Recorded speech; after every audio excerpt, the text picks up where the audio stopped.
Bien, nous allons au cinéma. Tout de suite, Léa nous amène au cinéma, plus précisément à la piscine, puisque tu nous parles du dernier film de Gilles Lelouch, Le Grand Bain.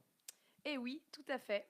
Et du coup, je vais vous parler du Grand Bain. Effectivement, une petite ville de montagne possède une équipe de natation synchronisée masculine. Oui, oui, vous avez bien entendu, une équipe de natation synchronisée masculine.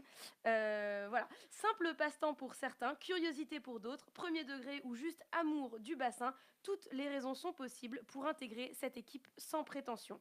Pour son premier film solo, Gilles Lelouch nous livre un film tendre à la bande originale punchy qui nous entraîne dans chaque ambiance souhaitée, qu'elle soit triste, qu'elle soit drôle, mélancolique, déprimante ou au contraire pleine de vie. Chaque sentiment est maîtrisé grâce notamment à une pléiade d'acteurs francophones excellents qu'on ne présente plus: Mathieu Amalric, Guillaume Canet, Benoît Poulvord, Jean-Hugues Anglade, Philippe Catherine et Ivan Ivanov pour les rôles masculins, Marina Foïs, Virginie Efira, Leila Bekti, Mélanie Douté pour les rôles féminins, et surtout grâce à une direction d'acteurs rigoureuse.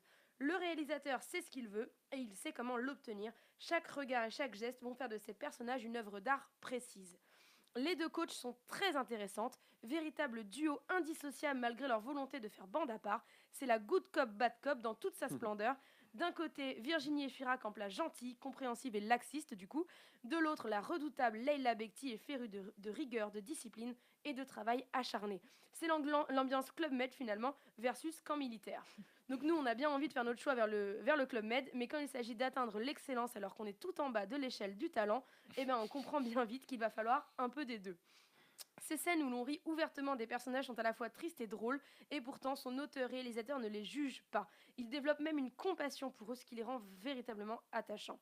Gilles Lelouch filme des destins brisés, des vies cassées, leur morale désespérée, bref, des existences de merde, et pourtant, on est face au feel-good movie français de l'année.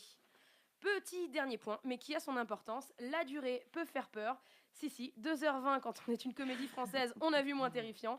Eh bien, chaque minute compte dans la narration, c'est important de le dire, rien n'est creux.